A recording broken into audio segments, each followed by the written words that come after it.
Hey, Spencer, one more question for you about since we talked about AI, we talked about people going back to work, pandemics, and all of that stuff. Just curious what your take is on the stats and surveys we're seeing where people are opting out of in-person jobs and looking for remote work.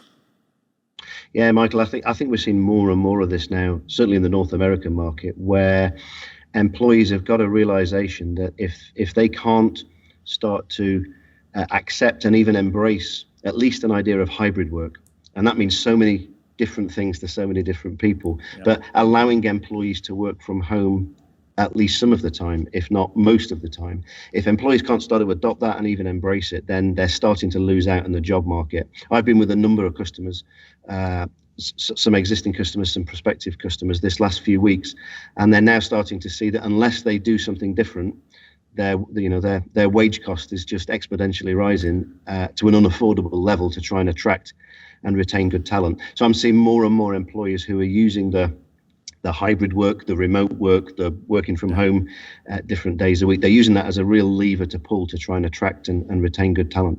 Yeah, and it's a great lever for fintechs that are trying to pull experienced talent out of the larger banks, for example, or the insurtechs trying to pull talent out of insurance companies.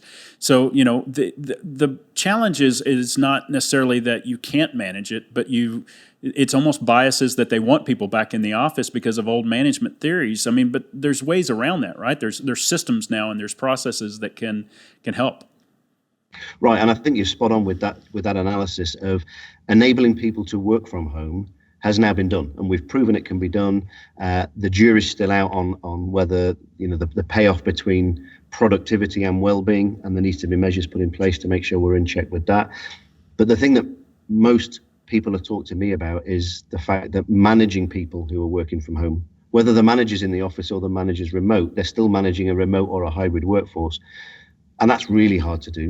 Managing people and processes was always hard to do, but now trying to do that remotely with a remote workforce is proving impossible for some. But you're right. There's technology like we've got at ActiveOps that's out there. There's coaching and training for managers to learn and know how to do this competently. But organizations really need to start to invest, not in enabling people to work from home, but enable people to manage from home. And they're two quite different things. I think the former of those businesses done well, and they've proved it can work. The latter of those probably only just getting to in early 22. Yeah, excellent. One last question about that is, if somebody was looking to learn how to manage from home or manage hybrid workforce, where do they start? Well, I would start on activeops.com. We have a couple of free courses that we provide for people just to learn the fundamentals of that sort of remote management technique. Generally, that then needs an investment in technology to provide data. So I've got the same visibility that I had when I could see and hear people working in the office. I now need that same visibility through data. So investing in the technology to provide managers with the right data to manage. But just giving people tools and data doesn't make them good managers. So investing in the training and coaching in those managers so that they're competent at managing that remote workforce. So come and have a look at us at activeops.com. You'll see some training, and then you can have a look at our technology and our coaching and training materials. And we can really help businesses sort of adopt and embrace this remote management. Excellent. Thank you.